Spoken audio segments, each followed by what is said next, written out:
لیکن دادا آپ ادھر کہاں جا رہے ہیں؟ کیوں؟ اجمیر جا رہا ہوں۔ اجمیر تو مغرب کی طرف ہے اور آپ مشرق کی طرف جا رہے ہیں۔ اجمیر سے قریب ہونے کے بجائے دور ہوتے جا رہے ہیں۔ اوہو توبہ توبہ، میں الٹا ہی چلا آیا۔ لیکن دادا آپ اجمیر کیوں جا رہے ہیں؟ کیوں؟ حضرت خواجہ معین الدین چشتی کی مزار پر چادر چڑھانے جا رہا ہوں۔ 6 مرتبہ جا چکا ہوں، یہ 7ویں مرتبہ جا رہا ہوں، اور اس مرتبہ میرا ایک حج تو ہو ہی جائے گا۔ ایک حج؟ ہاں ہاں، ایک حج اور کیا۔ ہم مجاوروں کا عقیدہ ہے، جو 7 مرتبہ اجمیر گیا اسے ایک حج کا ثواب ملے گا۔ پھر مکہ مکرمہ جانے کی کوئی ضرورت نہیں؟ ارے نہیں، بالکل نہیں، وہاں تو بہت کچھ ملتا ہے۔ یہ میرا پوتا یہ بھی بابا اجمیری ہی کی دے، بہت حسرت سے مال کے بعد پیدا ہوا ہے۔ اور دادا وہ کون ہے اور اس کو کہاں لے جا رہے ہیں؟ یہ نو مسلم ہے، 2 دن ہوئے بابا اجمیری پر ایمان لایا ہے، اس کو بھی بابا اجمیری کی مزار پر سجدہ کرانے لے جا رہا ہوں۔ دعا کرو بیٹا کہ اس کا ایمان اور عقیدہ اور پختہ ہو جائے۔ اچھا، تو آپ اسی مقصد کے لیے اجمیر جا رہے ہیں یا اس کے علاوہ کوئی اور بھی مقصد ہے؟ کیوں دادا آپ کی خاموشی بتاتی ہے کہ کوئی اور بھی مقصد ہے؟ ہاں جینٹل مین، ہمارا انکل کا اور بھی مقصد ہے۔ ہمارا انکل کا لڑکی کو کوئی لے کر بھاگ گیا ہے۔ ارے کیا بول رہے ہو؟ کون لے کر بھاگ گیا ہے؟ کیا سچ مچ کوئی آپ کی لڑکی کو لے کر بھاگ گیا ہے؟ ہاں صاحب، یہ سچ بول رہا ہے۔ واقعہ یوں ہے کہ میری بیٹی کالج پڑھنے جایا کرتی تھی۔ کیا آپ کی بیٹی کالج جاتی ہے؟ ارے کیوں نہیں، تمہیں لوگوں نے تو عورتوں کو جاہل بنا رکھا ہے۔ دادا میں کہاں کہتا ہوں کہ عورتوں کو تعلیم نہ دلائی جائے، بلکہ تعلیم تو عورت کی زینت ہے، لیکن شرط یہ ہے کہ تعلیم اخلاق کے دائرے میں دی جائے۔ اسلام عورت کو ڈاکٹر بننے سے نہیں روکتا، پروفیسر اور عالمہ بننے سے نہیں روکتا، البتہ بے حیائی، بے پردگی اور بیہودہ لباس پہن کر اسکول، کالج اور مدرسے جانے سے ضرور روکتا ہے، چونکہ ایک عورت پر ایک خاندان کی بنیاد ہوتی ہے۔ اس لیے عورت کی صحیح تعلیم اور اچھی تربیت پر دھیان دینا بہت بڑی ذمہ داری ہے، اور ساتھ ہی ساتھ اس بات پر بھی دھیان دینے کی ضرورت ہے کہ عورت کو ایسی تعلیم نہ دلائی جائے جو عورتوں میں عجب اور خود نمائی پیدا کرنے کے ساتھ ساتھ ان کی گمراہی اور بے حیائی کا ذریعہ ہو۔ عورت کو امور خانہ داری کی تعلیم دی جائے، شوہر اور بچوں کے حقوق کی تعلیم دی جائے، ساس سسر نند اور پڑوسیوں کے حقوق کی تعلیم دی جائے، تاکہ ہر گھر جو آج جہنم بن چکا ہے جنت نشاں بن جائے۔ علامہ اقبال نے کیا خوب کہا ہے، نہیں منت کشے تابِ سنیدن داستہ میری، خاموشی گفتگو ہے بے زبانی ہے زباں میری، ٹپک اے شمع آنسو بن کے پروانے کی آنکھوں سے، سراپا درد ہوں حسرت بھری ہے داستہ میری، میرا رونا نہیں ہے رونا یہ سارے گلستاں کا، وہ گل ہوں میں خزاں ہر گل کی ہے گویا خزاں میری۔ خیر میرے خیال میں آپ کی لڑکی پردے میں جاتی ہوگی۔ یہ پردہ کیا بنا ہے؟ تمہاری صورت ہی دیکھ کر سمجھ گیا تھا کہ تم فقیر موسی عالم ہو، جنہوں نے عورتوں کو بالکل گھر میں قید کر رکھا ہے۔ ارے باہر نکلنا ہے تو کالا چوگا پہن کر نکلو، بھول سے بھی کوئی نہیں دیکھتا بیچاری بھوتنی کو۔ اگر رات میں نظر پڑ گئی تو ڈر کے مارے ہارٹ اٹیک ہو جائے گا۔ اچھی خاصی خوبصورتی کو تم لوگوں نے تباہ و برباد کر دیا۔ بیچاری بنت حوا اندھیری کوٹری میں سسکتی رہتی ہے، لیکن اس کی آہ پر کوئی دھیان ہی نہیں دیتا۔ آخر کون سا ایسا جرم کیا ہے بیچاری نے جس کی وجہ سے وہ دنیا کی عزت سے محروم ہے؟ ارے کلب کیا چیز ہے، زود پارک کسے کہتے ہیں، ساحلوں پر کیا ہوتا ہے، اور بازاروں میں جسمانی نمائش کس طرح ہوتی ہے، بیچاری عورتوں کو کچھ پتہ ہی نہیں۔ افسوس ہے مجھے تمہارے اس لمبے چوگے اور کالی داڑھی پر۔ اچھا اچھا، تو پھر کیا ہوا آپ کی لڑکی کا؟ ہاں تو میں یہ کہہ رہا تھا، میری بیٹی روز نئے نئے کپڑے پہن کر کالج جایا کرتی تھی بیٹا۔ میں نے سوچا کہ اچھا ہی ہے، میری بیٹی ماڈرن بن رہی ہے، آگے چل کر ترقی کرے گی۔ لیکن کیا بتاؤں، ایک روز ایک رمیش نامی لڑکے کے ساتھ بھاگ گئی۔ ابھی کل فون آیا تھا، دونوں نے عدالت میں شادی کر لی ہے۔ اب پورا محلہ بیٹا تھوک رہا ہے۔ ابھی کل شام محلے والے گھر پر آئے تھے، ہم سب ٹی وی پر فلم دیکھ رہے تھے۔ انہوں نے کہا کہ ہم اپنے محلے کی بدنامی برداشت نہیں کر سکتے، تم کو ہم اپنے محلے سے نکال دیں گے۔ بہت پریشان ہوں بیٹا، جب کوئی صورت نہ نکلی تو سوچا اجمیر جا کر بابا سے فریاد کروں، ہو سکتا ہے بابا کوئی حل نکال دے۔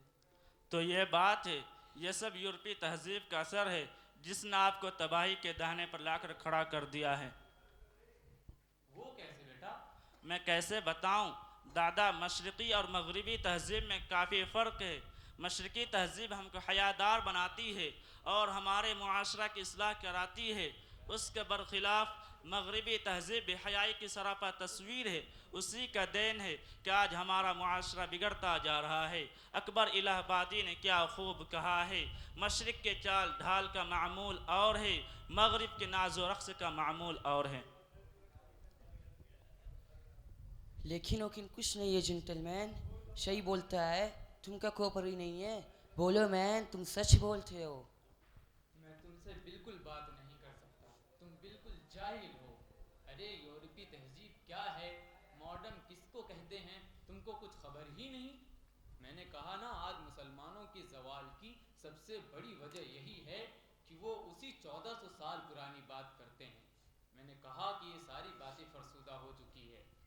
ارے ہم لاکھ مبارکباد پیش کرتے ہیں تسلیمہ نسرین کو، جس نے پر آشوب دور میں جان کی بازی لگا کر شدت پسندی کی آواز اٹھائی۔ ارے یورپی تہذیب کو اپناؤ، ترقی ملے گی ترقی، ورنہ یوں ہی لمبا چوگا پہن کر گھومتے رہو گے۔ احسان مانو یورپی تہذیب کا، جس نے عورتوں کو ثریا کے مقام تک پہنچایا۔ تو دادا، آپ نے اپنی بیٹی کے بارے میں کیا سوچا؟ کیا بتاؤں بیٹا، کچھ سمجھ میں نہیں آ رہا، شرم سے محلہ لوٹنے کو جی نہیں چاہتا۔ اس میں افسوس کی کیا بات ہے، جانے دیجیے، آپ کے بھلے ہی بھاگ گئی ہے، اچھا ہے، آپ کی بیٹی ماڈرن تہذیب سیکھے گی، ہوٹلوں میں کیا ہوتا ہے معلوم ہو جائے گا، کلب سے واقفیت ہو جائے گی، جانے دیجیے، اچھا ہی ہے۔ ارے یہ تم کیا بول رہے ہو، میں شرم سے پانی پانی ہوا جا رہا ہوں اور تمہیں مذاق سوجی ہے۔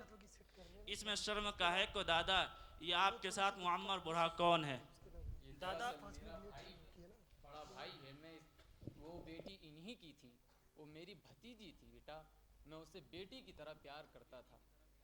دادا آپ کی عمر کیا ہو رہی ہے؟ یقینی تو معلوم نہیں بیٹے۔ کیوں؟ بیٹے میں نے اپنی والدہ سے اپنی تاریخ پیدائش کے بارے میں پوچھا تھا تو والدہ نے کہا تھا بیٹے جس دن تم پیدا ہوا اس دن سورج میں گرہن لگا ہوا تھا، اس لیے وقت کا اندازہ نہ لگ سکا۔ اس دن کو چھوڑ کے عمر کا اندازہ لگایا تو میری عمر 80 سال 8 مہینے 8 دن اور 8 گھنٹے 8 سیکنڈ ہو رہی ہے۔ بتائیے اس عمر میں شرم کی کیا بات ہے، جب ایک پیر قبر میں اور دوسرا پیر سڑے ہوئے کیلے کے چھلکے پر،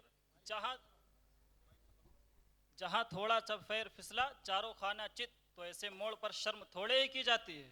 آپ کو تو فخر کرنا چاہیے کہ آپ کی بیٹی یورپی تہذیب سیکھ رہی ہے۔ دادا، آپ بیک وقت 2 خطرناک غلطیوں میں مبتلا ہیں۔ سب سے بڑی غلطی تو یہ ہے کہ آپ خدا کو بھول بیٹھے ہیں۔ وہ کیسے؟ کیا ہم جمعہ اور عیدین کی نماز نہیں پڑھتے؟ موقع ملتا ہے تو جنازے کی بھی نماز پڑھ لیتے ہیں، اور رمضان میں 2-4 روزہ رکھنے کی سعادت ہو ہی جاتی ہے۔ البتہ سحری پابندی سے کھاتا ہوں۔ اب کیا میرے سچے اور پکے مسلمان ہونے میں کیا کوئی شبہ ہے؟ اچھا دادا، ذرا یہ بتائیے آپ جا کہاں رہے ہیں؟ بابا اجمیری کی مزار پر جا رہا ہوں منت سماجت کرنے کے لیے۔ یہ شرک ہے دادا، شرک ہے۔ اللہ تعالیٰ نے قرآن میں صاف ذکر کر دیا، لا تدع مع اللہ الہا آخر، اللہ کے ساتھ کسی کو معبود نہ پکارو۔ لیکن کچھ نہیں ہے جنٹل مین، صحیح بولتا ہے، تم کا کھوپر ہی نہیں ہے، بولو مین، تم سچ بولتے ہو۔ آپ کی دوسری غلطی یہ ہے کہ آپ ماڈرن تہذیب سے بری طرح متاثر ہو چکے ہیں۔ اس گندی تہذیب نے آپ کا سب کچھ لوٹ لیا ہے۔ پھر ابھی آپ نے کیا کہا کہ آپ کے گھر میں ٹی وی بھی ہے؟ ہاں کیوں نہیں، وہ بھی ڈش اینٹینا لگایا ہوں، بچیوں نے ضد کی ہم نے لگوا ڈالی۔ یہ بش انٹینا کیا ہوتا ہے؟ ارے بش نہیں، ڈش ہوتا ہے، تم ملاؤں کو کیا معلوم، اس میں سینکڑوں چینل ہوتے ہیں، اگر ایک مرتبہ گھماؤ امریکہ لگ جائے گا۔ اس میں کیا دکھائی دیتا ہے؟ رومانٹک ڈانس، کمرل ڈانس، بس چینل گھماتے جاؤ پروگرام بدلتے جاتے ہیں۔ بتائیے آپ کا گھر کتنا تباہ ہو چکا ہے۔ نہیں، ہم یہ ماننے کے لیے تیار نہیں ہیں۔ اچھا دادا یہ بتائیے آج آپ کی بیٹی آپ کے ہاتھ سے کیوں نکل گئی؟ آج آپ کو پورا محلہ کیوں تھوک رہا ہے؟ آج آپ شہر بدلنے کے لیے کیوں تیار ہیں؟ آج آپ بازاروں میں جائیے، آپ کو اپنی مائیں بہنیں بے پردہ نظر آئیں گی، آپ کی نگاہیں شرم سے پانی پانی ہو جائیں گی۔ اس پر مصیبت یہ ہے کہ اگر ان سے کہا جاتا ہے تو الٹے ہی مرد پر الزام لگاتی ہیں۔ کچھ ایسے ہی ماحول سے متاثر ہو کر اکبر الہ آبادی نے کہا ہے، کل بے حجاب نظر آئیں چند بیویاں، کل بے حجاب نظر آئیں چند بیویاں، اکبر زمیں میں غیرت قومی سے گڑ گیا۔ پوچھا جو ان سے آپ کا پردہ کیا ہوا، کہنے لگیں کہ عقل پہ مردوں کے پڑ گیا۔ تم صحیح کہہ رہے ہو ملا جی، بتاؤ تم ہم کو اچھا آدمی لگتا ہے۔ معاشرے کی تباہی کی سب سے بڑی وجہ بے پردگی ہے۔ ترقی یافتہ ملکوں سے لے کر ایشیا کے ترقی پذیر ممالک میں جرائم کی اخباری رپورٹوں کو اگر بغور دیکھا جائے تو ان سب کا نتیجہ کسی نہ کسی نوعیت سے بے پردگی ہی نکلے گا۔ ہم کو یہ نہیں سمجھ میں آتا ہے کہ عورت بے پردہ رہتی ہے تو جرائم کیسے پھیلتی ہے؟ اچھا دادا ذرا یہ بتائیے آپ نے بجلی دیکھا ہے؟ ہاں، بار بار آسمان میں چمکتے ہوئے دیکھی ہے۔ ارے وہ نہیں جس سے بلب وغیرہ جلتا ہے۔ ہاں بیٹا، وہ تو ہر جگہ موجود ہے۔ تو کیا کبھی آپ نے غور کیا ہے کہ بلب کیوں جلتا ہے؟ میں جانتا ہوں ملا جی، اس کی وجہ یہ ہے، بجلی کی دو تار ہوتے ہیں، ایک ٹھنڈا اور دوسرا گرم، جب دونوں ملتے ہیں تو بلب چل جاتا ہے اور پنکھا گھومنے لگتا ہے۔ سچ کہا آپ نے، یہی مثال عورتوں کی ہے۔ آج کل بے پردگی کی وجہ سے دفتروں، فیکٹریوں، ریلوے، بسوں، کھیل تماشوں میں ہر لمحہ کرنٹ دوڑتا رہتا ہے۔ بس جو ہی عورت کا بدن مرد سے ٹچ ہوتا ہے تو فوراً بجلی پیدا ہو جاتی ہے۔ بس آن کی آن پورا نظام عصمت و عفت برباد ہو جاتا ہے۔ ملا جی ہم کو یہ بتاؤ کہ مرد اور عورت دونوں ہی آدم کے اولاد ہیں، تو آخر ایسا کیوں؟ میں نے کہا نا کہ دونوں کی خصوصیت الگ الگ ہے۔ اچھا ایک بات اور بتائیے، آپ نے اسکول پڑھائی ہوگا، ہاں کیوں نہیں، میٹرک فیل ہوں۔ کیا روز اسکول جاتے تھے؟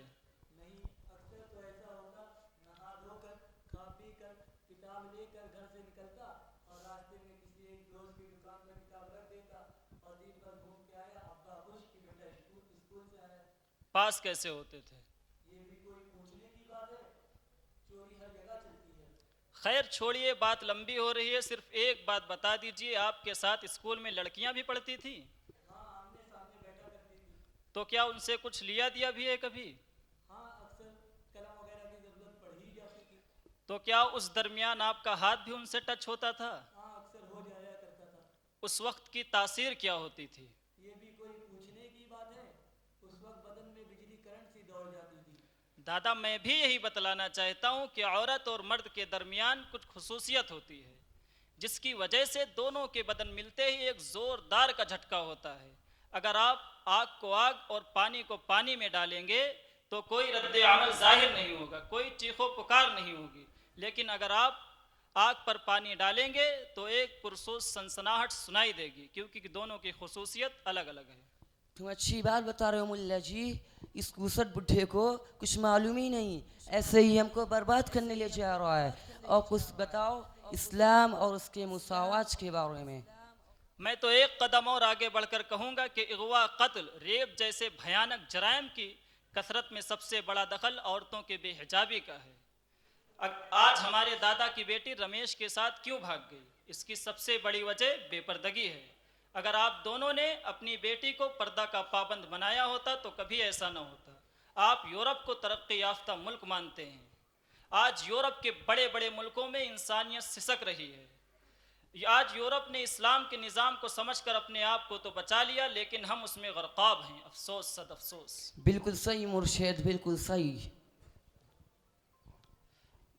آج بے پردگی کی وجہ سے پورا معاشرہ تباہ ہو چکا ہے۔ لڑکیاں بے حجاب ہو کر سائیکل چلا کر اسکول جاتی ہیں۔